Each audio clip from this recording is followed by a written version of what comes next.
And it says we are live. This is I Need Living Conversations, the 200th version of this program. 200 versions we've been here, speaking to you, sharing a profound legacy of wisdom, teachings, research that comes from Owl Council House and from Aloha I Need Owl Living, specifically from Blue Heron Woman, who does all this research and presents the latest discoveries each week, as we're doing here right now. And for this session, the 200th version of I Need Living Conversations, we are talking about salt.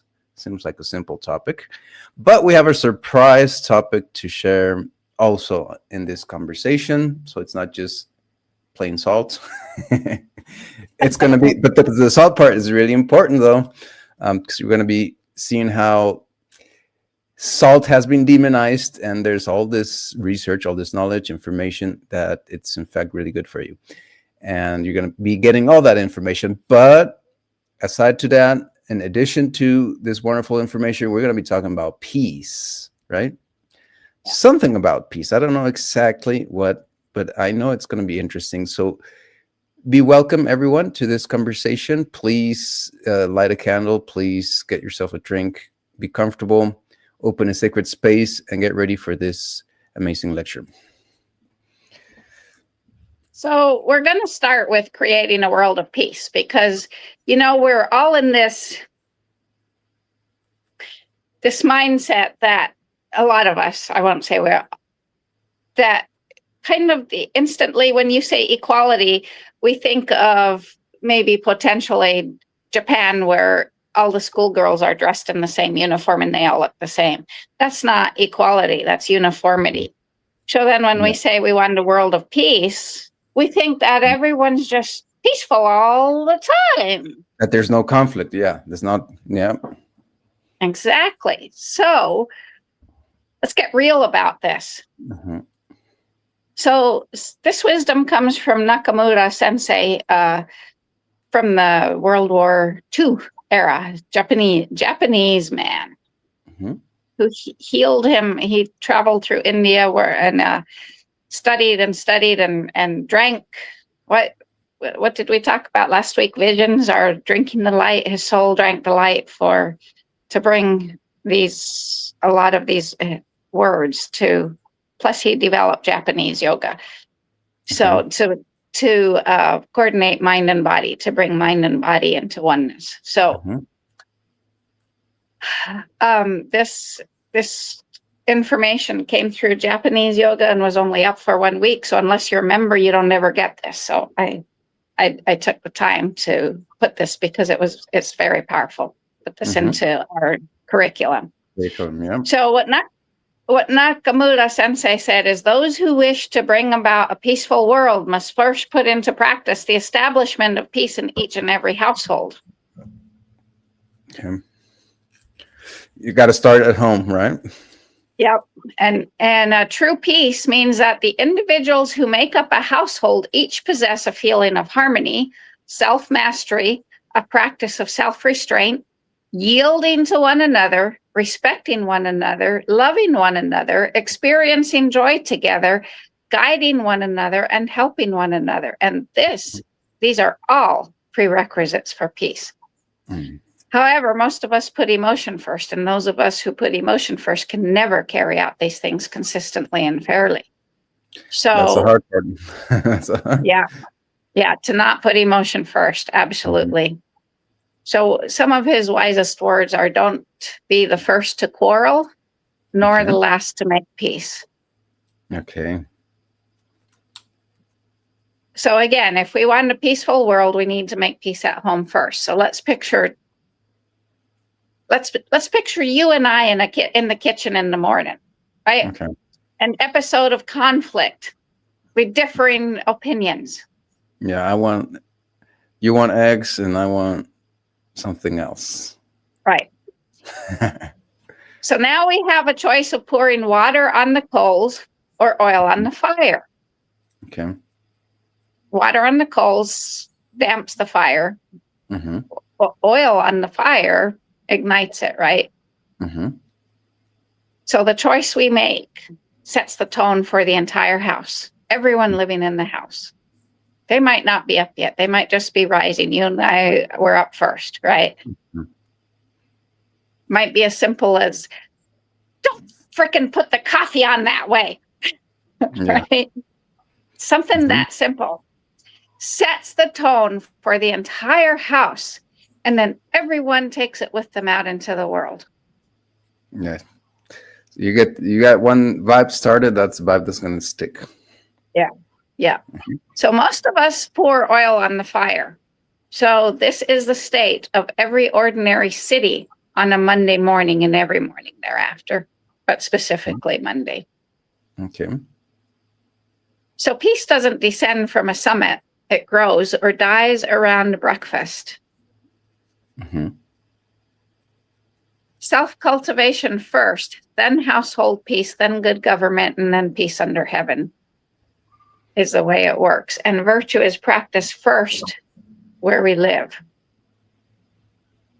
A movement collapses if people can't keep their promises to each other at close range. And studies have found that chronic hostile conflict at home is linked to children's anxiety, behavior problems, and other nasty stuff, which is stress physiology. And children's stress systems are shaped by their family climate. And then that biology continues for life to walk into a classroom, a workplace, and a voting booth. Ha! Is it any wonder why we have the most argumentative asshole as a president in the United States? In the world? Very traumatized. Yes. So healthy homes are not fight free, they are repair skilled. Mm. People who repair early and often have a lower physical arousal and conflict and long-term health, better long-term.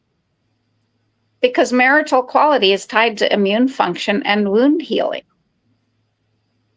One person's mood can shift another's physiology just by tone of voice, facial expressions, and posture. So again, let's picture you and I are getting ready. We're in the kitchen in the morning. We have our 64 students. And I snap at you or you snap at me, either one of us, that sets, unless we choose, right? Unless we choose to come out of that and put water on the coals, we're going to set a tone of nonsense for 64 people for the entire day. It's something to think about. Right? Yeah. It brought this, yeah.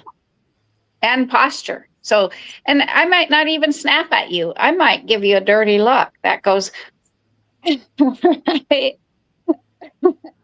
or my body posture. It's gestures, right? It's or the same thing, right? I don't like the way you're doing that, but I'm not going to say it. So I'm going to be passive aggressive and I'm going to assume a posture that, and it just sets the tone for everybody around us. Until somebody makes peace. Yeah. So, so self-restraint and mutual respect aren't just virtues. They are public health behaviors that travel. And other studies have shown that sleep loss makes people irritable and bad at decision making. So couples who sleep less have more conflict. Clear expression of regret and taking responsibility are the path to fix the problem. And also enough restraint, self-mastery to prevent a slide into contempt for the other person, because contempt breeds violence. So there's a concept known as collective efficacy, and that is neighbors who step in to help because they learned peace at home. But we don't know that. I don't think that, I don't know that there's a house, a neighborhood in America that has any collective efficacy. Maybe there should be something close to it. Maybe. Not the common thing. So, yeah, it's not a common thing. However, a gratitude practice is a great big piece of this, having peace on earth, being grateful for everything. When tempers rise, the mind narrows and sets up an us versus them, missing the larger picture. And this is dangerous in a marriage and catastrophic in a diplomacy. I think that's on bright, a huge ass world stage right now. The tempers rise and the mind narrows. I think Mr. Trump is very expert at that. Okay, yeah. along with his VP.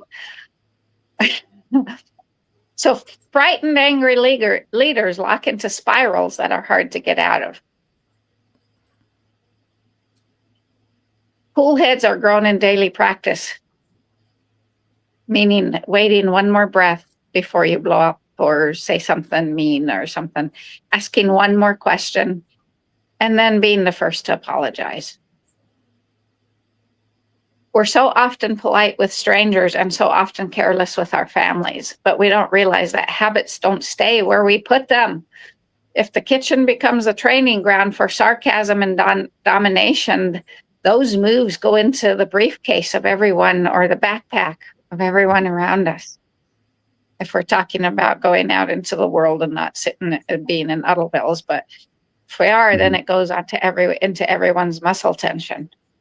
If we're sitting, you're right. So if the kitchen is the training ground for calm voices, clear requests, and conflict resolution, those habits also go into the briefcases, backpacks, and muscle tension. The world around us then gets whatever pattern we practice the most. So what would a peaceful household look like? Well, people making a choice to let it hurt, right? Not repressing, not saying, oh my God, I got to be positive all the time. Acknowledging that something hurt, something our partner or someone around us said, it hurts. Yeah. Acknowledging that hurt. And then, but not spewing like a volcano. Yeah. Right? Just simply acknowledging that it hurts and then turning inward to figure out what beliefs and memories in us are clinging to that actually make that hurt, so that we can let it heal and let it go, so that it doesn't harden into contempt. Because again, contempt for the other person is what sparks violence. Even contempt for oneself. So letting it hurt without contempt for oneself. Then clear requests, clear words, breathing, and a quick apology like, let me start over. I'm sorry, let me start over. Right? And maybe taking 15 minutes if you need be. Okay. So the biggest point of this is households that repair fast harm less. Okay. What about gross injustice and big wrongs? Well, peace at home doesn't mean silence in public. Don't swallow the truth.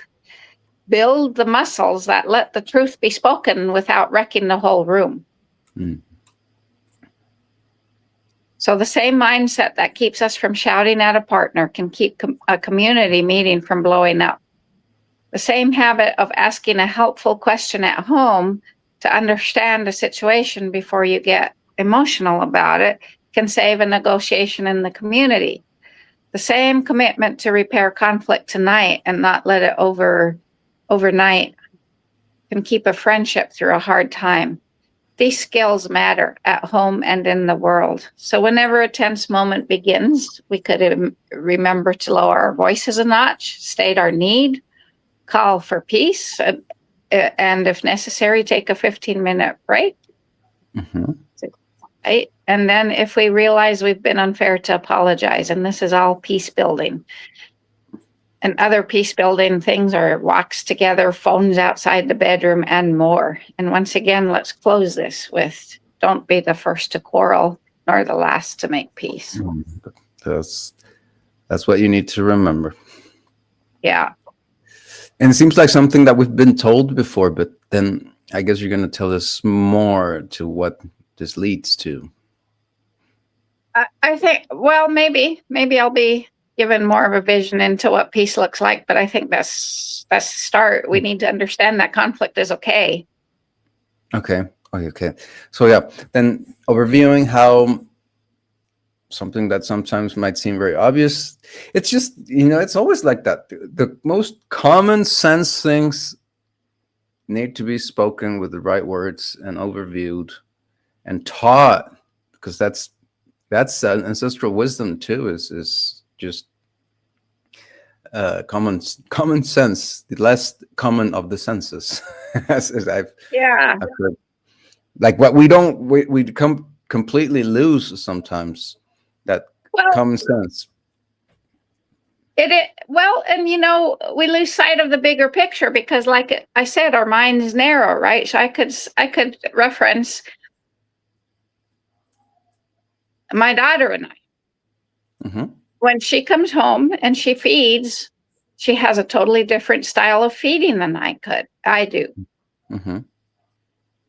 I've had to make a choice to just let it go because it doesn't matter. As long as the animals get fed, it doesn't matter. Mm-hmm. But my control freakishness wants to dominate sometimes and say, you need to do it this way. It's better. My way is better. You know what? My way is better for me because I've developed this habit. Yeah. I've ascertained the most. That doesn't make it right for her. All that matters is that the animals get fed. Mm-hmm. So I've had to literally learn to, and that's just an example, but it's learning to let things go, because in the long run, what does it matter? Mm-hmm. It's like learning to rope last week when my friend said, as you're learning to coil it, you always know what you want the end of your rope to do. What do I want the end of my rope to do? I want the freaking animals fed. It doesn't matter how they get fed. Mm-hmm. So why bitch about how she's doing it, as long as that the end of the rope is that they get fed, right? That's another part of the piece, is learning, what do I want the end of that rope to do? What's the end result? Does it matter how that end result happens? No. Mm-hmm. Just give some leeway for the others. Yeah. For variation, or right. And for even for mistakes, that's sometimes something hard that I learned with my kids, where I can't control everything. I mean, they need to learn by their mistakes, so I can't force them to not make them. Yeah, exactly. I gotta let them make them. Exactly. Mm-hmm. And then when they're suffering, don't say, "I told you so." Yeah, it's so hard to not be a dick, but it's just so natural for us to be dicks. Well, I think it's because we've been trained that that's the way to be. It's. Yeah, that's what we see. That's another thing I would say that makes it all of this so complicated, and that's what makes the ranches and the communal living crucial, is that living in the world where we're just surrounded by all this BS, and that's the only example we get anywhere we look at, on the street, in the store, if we watch TV, whatever we look at, whatever social media posts, everything is filled with this crap. Yeah, that is so foreign to peace, so foreign to wholesome living, so foreign to balance, to the teachings of the Tao, to any sacred teachings. And so we need to create those spaces. That's the message that I hope gets through one day, that you're not going to be able to combine this world and be in peace and be healthy, you really need to make that space where you can be healthy and be in peace and have a family. Because now it's not even the way that things are going now. Nobody's having families anymore. Nobody can, Yeah. because everything we get from the system favors isolation, favors individualism. Yeah. And Well, you're touching exactly on those things that are not that need to be heard, which is nobody wants conflict, and the system allows everyone now to avoid conflict. yeah, and not You can actually just deal with it. ghost Just fuck out. you. Yeah, you Yeah, can just, I'm gonna ghost you. I'm gonna, yeah. yeah. And we don't have to live together anymore. Everybody's got to live on their own room in their own little house, even if nobody can afford a house anymore. Yeah, It's kind of exactly. it's Yeah, kind of yeah, fucked up. So yeah. So eventually, I mean, the darkness is going to push everyone to the light, because yeah, exactly. you got that where, like, So, you can't have the, you don't want to be, everybody wants to be in their own space, their house, because that way they avoid conflict with their dear ones. But then the system is making it impossible for anyone to have a, a house anymore, their own house. So they're going to be pushed into living with somebody, and they're going to have to yeah, find a way to yeah, solve their conflict. yeah, So anyways, exactly. you can skip all So this now BS that, and just join Aloha Any Down Living, but yeah. I wonder who's going to do that. Oh, But anyway, it'll happen. I'm just being So now sarcastic, let's shift. pushing people through Yeah, sarcasm. let's shift into the gift of salt. Okay. Gift of salts. Tell us about the wonderful effects of salt on the body. Well, and salt is a crystal. It carries the ancient primordial process of creation, so it carries peace. Okay. It's like it's electricity carrier or something like that, right? It allows for Yeah. electricity to work in our bodies. Yeah. So our physical inner world was born of the sea, and we carry the saltiness of the ocean inside us. Salt is an essential nutrient that our body needs to live, that our body depends on to live. Its proper balance is an equilibrium that our bodies want to live in. But over the past century, our culture has defied this biological drive and has smeared the urge for salt as dangerous.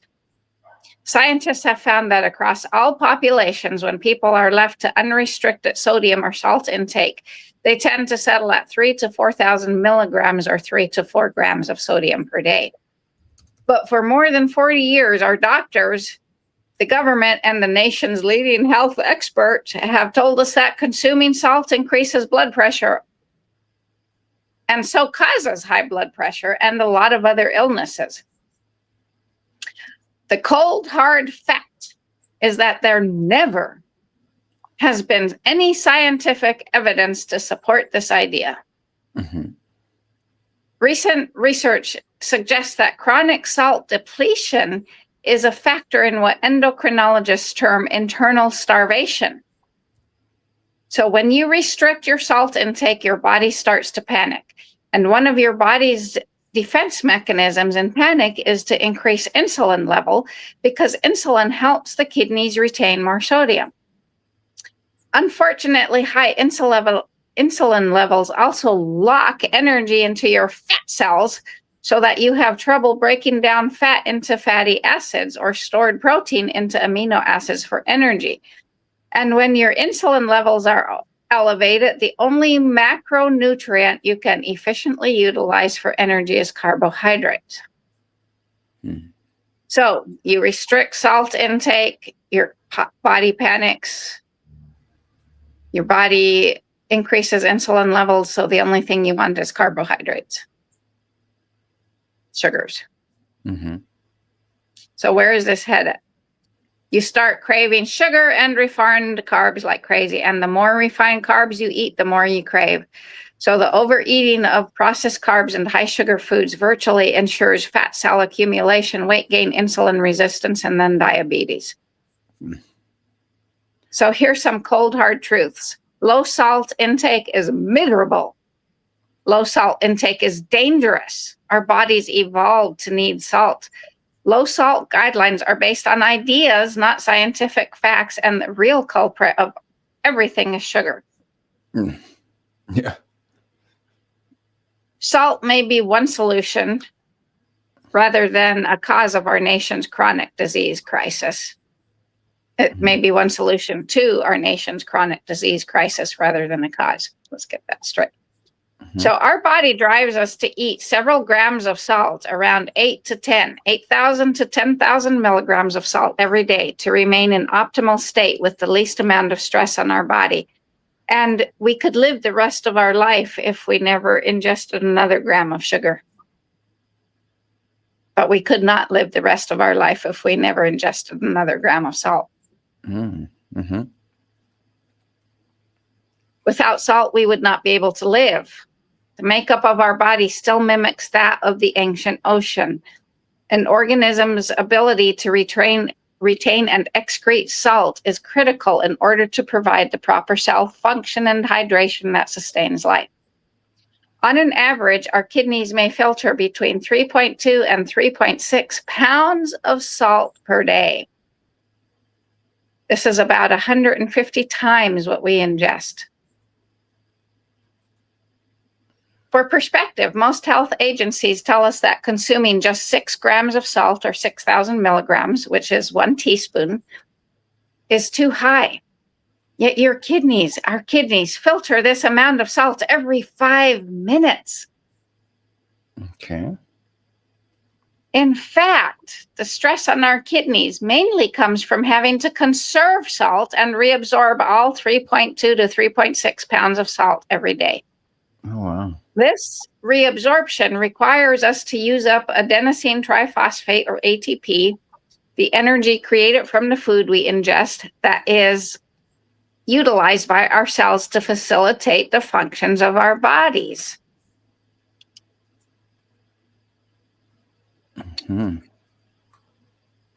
Our sodium pumps use approximately 70% of the basal energy expended by the kidneys, making a low salt diet an energy hog and tremendous stress on our kidneys.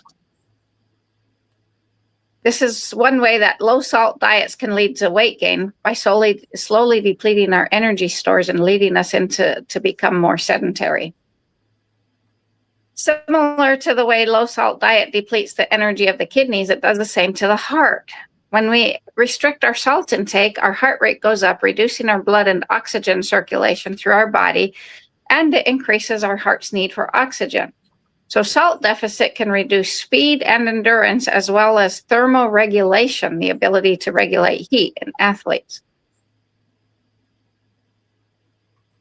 Aristotle's contemporaries knew that animals that ate a lot of salt produced more milk, and the low salt diet causes a reduced sex drive, reduced likelihood of getting pregnant, reduced weight of infants, and increased erectile dysfunction, fatigue, and sleep problems. The salt wars spilled into the United States in the early 1920s, and MD from New York was the first to bring salt restriction to the attention. He alleged, or she alleged, it was a he, that salt restriction lowered blood pressure and reduced kidney problems, but yet he had no proof. It was just his theory. Going on from there were many more doctors spouting non-truths. So today, the American Medical Association has told us to set a limit of 2,400 milligrams of salt a day. That's 2.4 grams. There has never been any evidence to make this valid. Since then, studies have found that higher salt intake reduces the resistance in our blood vessels, meaning they relax and our blood pressure goes down. Not up, down. Who wouldn't know? Everything's upside down. Yeah. Studies have also shown that sugar raises cortisol, which is our stress hormone levels, which then leads to abdominal obesity and many more problems. Studies have also found that fructose in our brain stimulates the release of cortisol. So where does fructose in our diet mostly come from? Oh, all the foods that have high fructose corn syrup in them. Hope not. Oh, 99.9% of processed foods on the market have high fructose corn syrup. I gave up pickles because they have high fructose corn syrup. I gave up ketchup because it has high fructose corn syrup. Mm-hmm. There's many foods I've given up because of the high fructose corn syrup in it. Me too. Just out of my life completely. Yeah. Except maybe some gummies I eat for my kids every once in a while, yeah. But not consistent. Yeah. And not as a food. Right. Yeah. So a diet high in sugar increases our risk of heart-caused death. Mm-hmm. A study found that the lowest risk of death from heart incidents was found in the people who ate 3,000 to 6,000 milligrams of salt per day. That's 3 to 6 grams. Those who ate less than 3,000 milligrams or 3 grams of salt a day had the highest rate of death from heart incidents. And the American Medical Association says 2,400. So therefore, they are promoting heart disease. Mm-hmm. They're creating. Yes. Yeah. Yep. Making their business. Mm-hmm. Yep. So a low salt diet can cause us to absorb twice as much fat for every gram of food we eat. Low salt diets have also been found to increase liver fatty acid synthesis, which contributes to fatty liver disease, which they blame on alcohol. But it's low salt diets. Low salt diets also lower our metabolic rate and contribute to accelerated aging. Cutting carbohydrates out of our diet causes us to become salt wasters, meaning that we excrete more salt than we consume.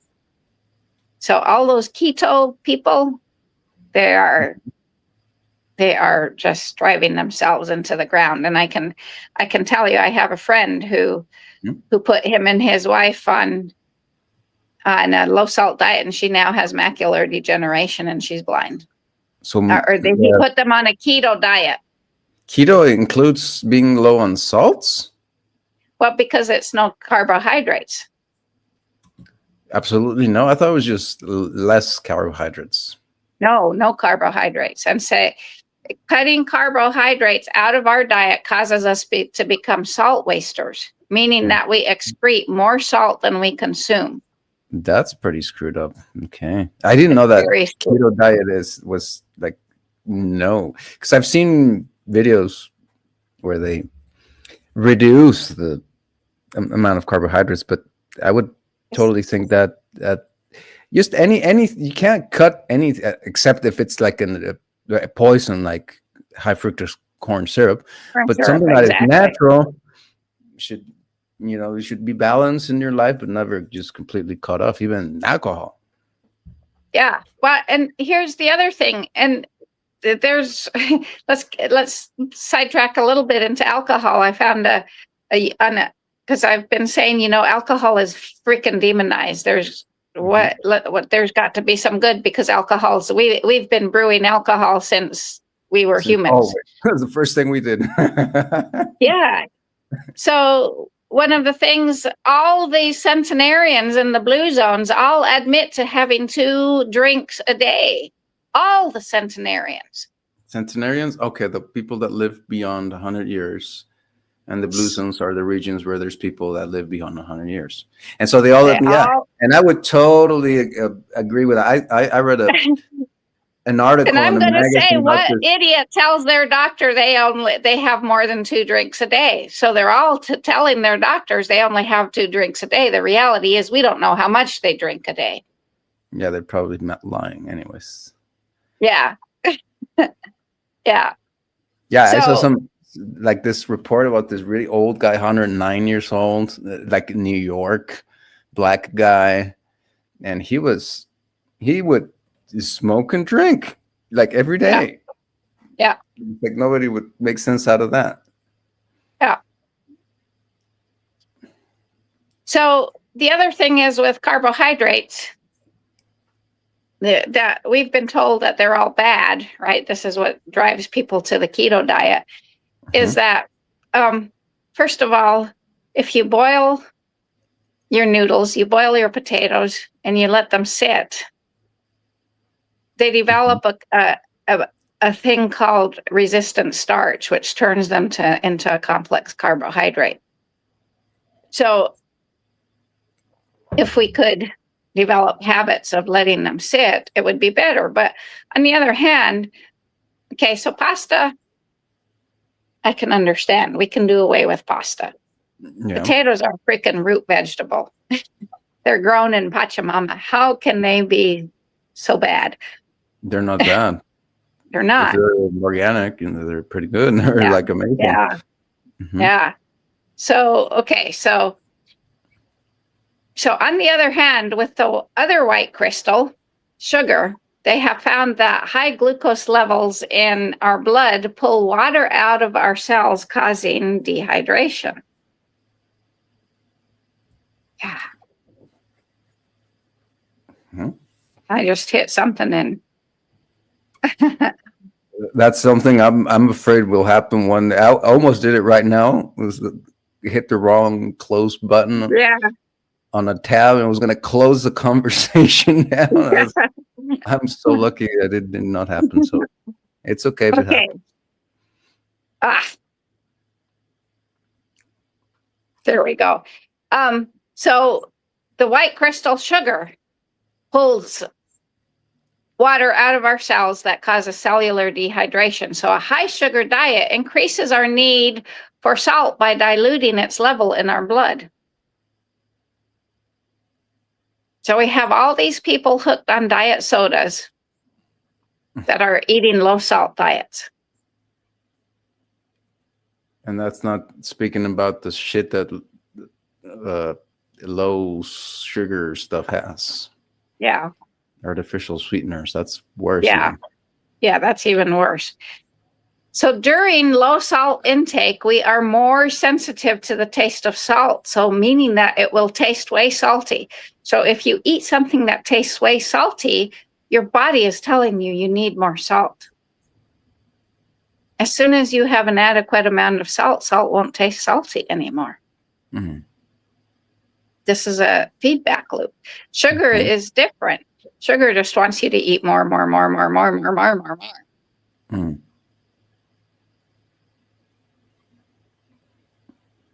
So our body has and that's the processed foods.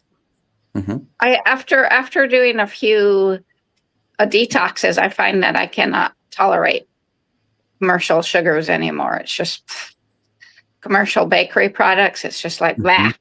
It's too much, huh? Yeah, me neither. Yeah.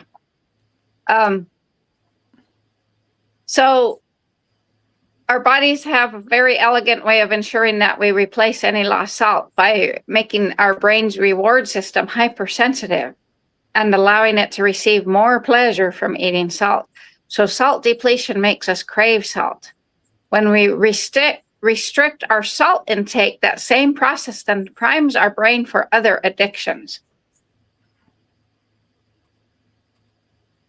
Scientific research has finally started suggesting that the optimal range of salt intake is 3 to 6 grams per day. However, recently a study was done in Israel, Tel Aviv, that showed that those who took 6 to 9 grams of salt per day were the most healthy. In Britain, a study was done with pregnant women who had preeclampsia or toxemia of pregnancy. 16 women were advised to measure out 4 heaped tablespoons of salt and make sure they took it all through the day by bedtime. This added up to 200 to 300 grams. So this would be 200,000 milligrams, right?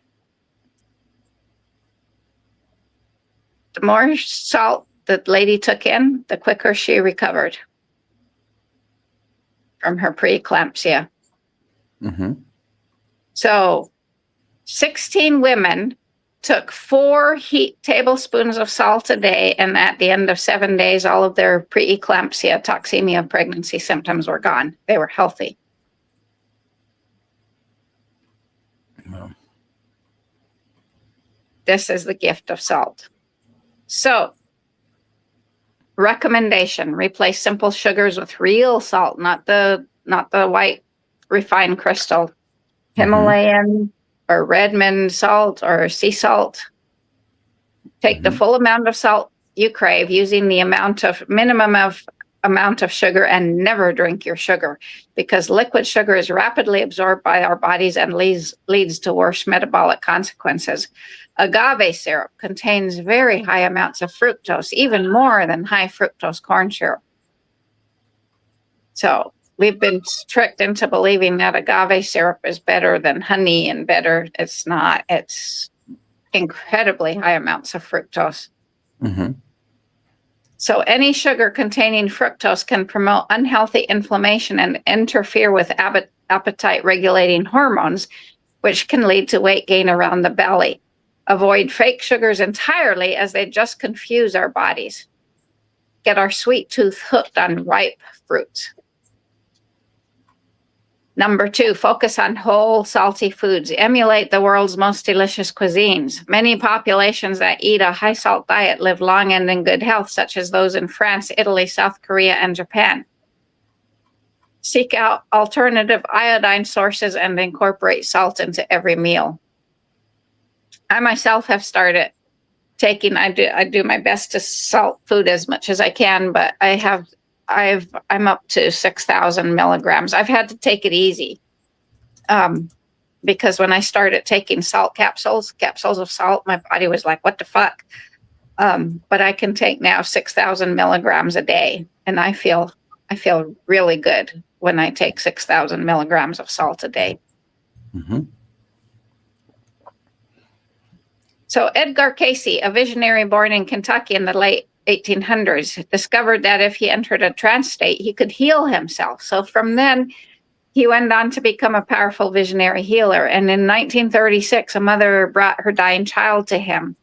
And he told her that by adding a specific type of salt to her bath, her child would recover. Western medical had given up on the child. So she gave her child salt baths for 3 days, and he went from being comatose and at death's door to running around like a normal child. Your body absorbs salt through the water. Okay. He revealed that salt is not just a healing agent, it's a direct connection to our soul's memory and the divine blueprint in our cells. In 1934, he entered one of his most profound trance states and was given the information that salt is a crystallized memory of divine intention, a physical substance that holds the blueprint of creation. Every grain of salt holds atomic prayers, microscopic patterns that resonate with the same frequency as human consciousness. So he explained that when salt dissolves in water and is invited to be part of a human's destiny fulfillment, it creates a bridge between the physical and spiritual realms that can be measured and experienced. I changed the word to being invited, because he said blessed over and prayed over. As Veda Austin, if anyone's listened to Veda Austin on YouTube, water doesn't need to be prayed over and blessed. Water just needs to be invited to join us, and it will. So it's the same with salt. We've got this whole domination thing saying that we need to program our salt. We just need to invite water and salt to participate in our lives, and they will. So salt's crystalline structures mirror the geometric patterns in what are known as the Akashic records, or the variance space, the rest of the invisible reality, where all potentialities are held. So when we consume salt mindfully, we are literally ingesting crystallized wisdom that helps our soul remember its purpose and mission.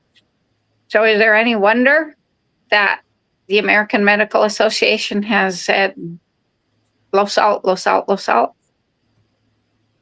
Because it keeps us docile and controllable.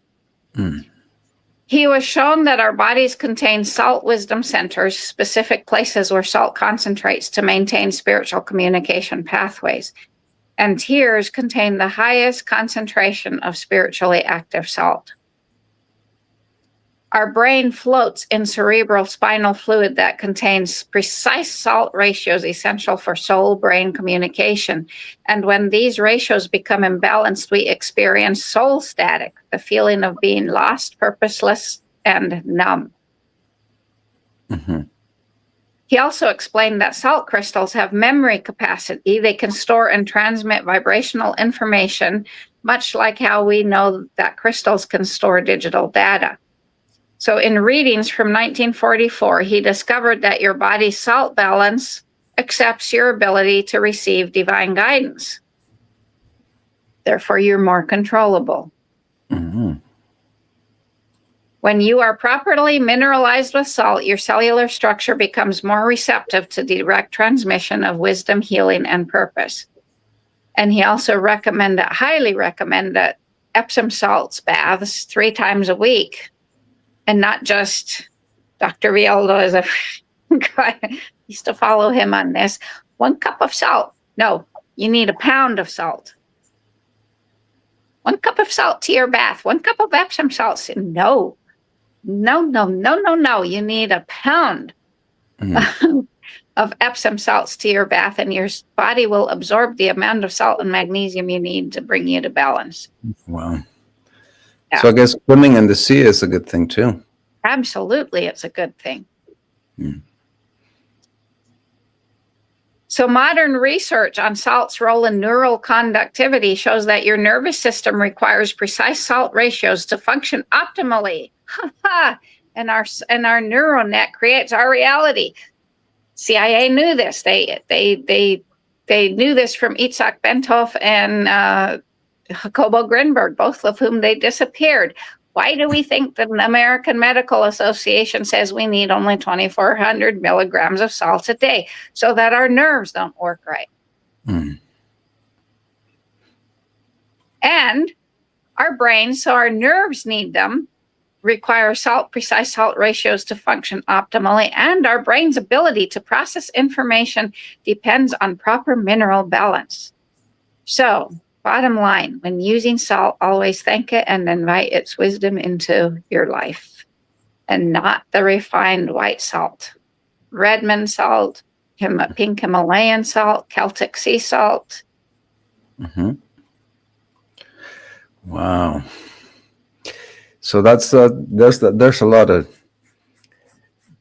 good advices there. Not just eat more salts, swim in salts, but also this animistic thing that you've shared of invite the salt in as you invite the water in, and how it touches on the philosophical, where the domination gets reflected even in the magical things that we do, and where everything's alive. And if everything's alive, then everything wants to be treated nicely. So you don't want to, with respect. With respect. That's it. So there's a lot of good things that you've shared with us. This was really good and very necessary for peace. I'm thinking, listening to all those who would think or ask that the medical system, why would they? I mean, I know we know the answers, but we need to maybe make conversation about that. I don't know. Why do they would want us to be? I mean, is it that flagrant of a thing they've planned, or maybe just somehow it ended up being that way? Yeah, because they plan. It's to their convenience, and I think sometimes things fall that like they allow it to fall that way, and they don't need to have so much of a strong agenda. I mean, the agenda is there, but the agenda happens on its own sometimes. We are the agenda. We believe this stuff. the agenda becomes a pendulum, Yeah. right? That affects people. They don't even have to.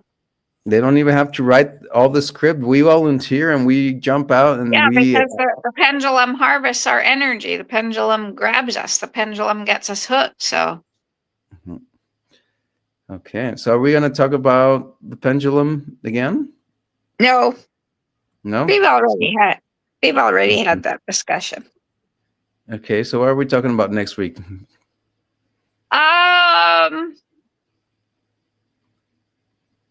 Let's go into the cult of the West. Okay.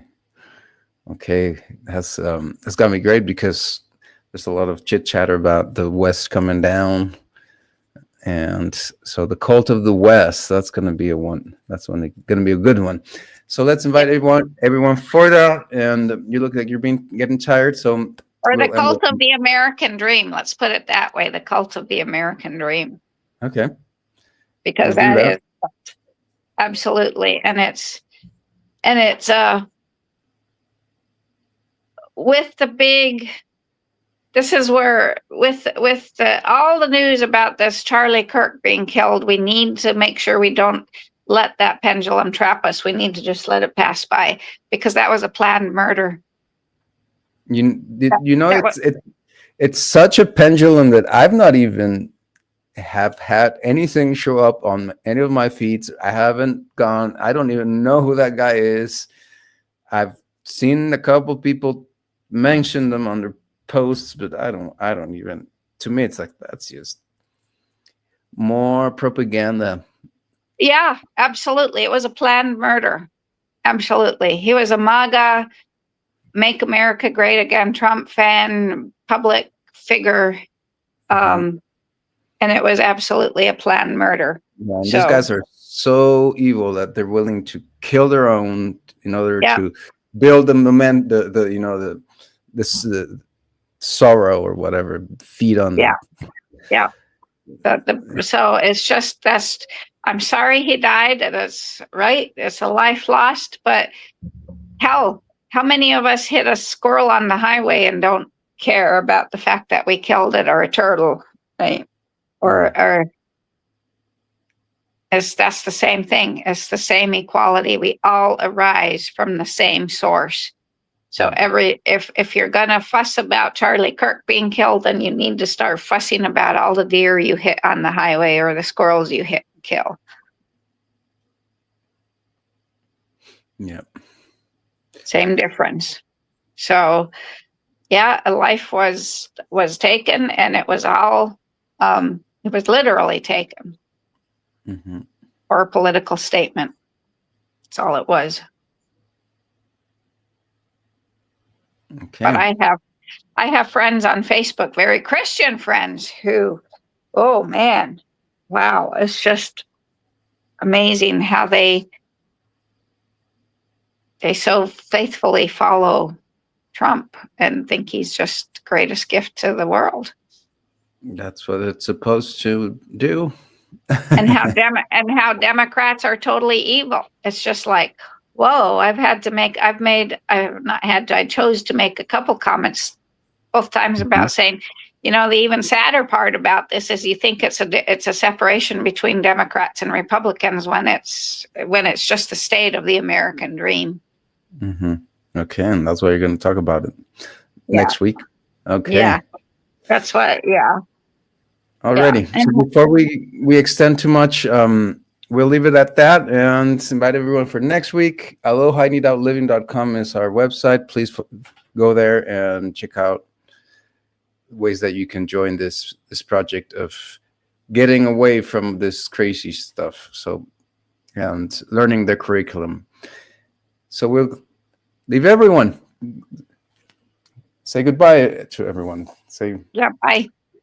Bye now. Bye now.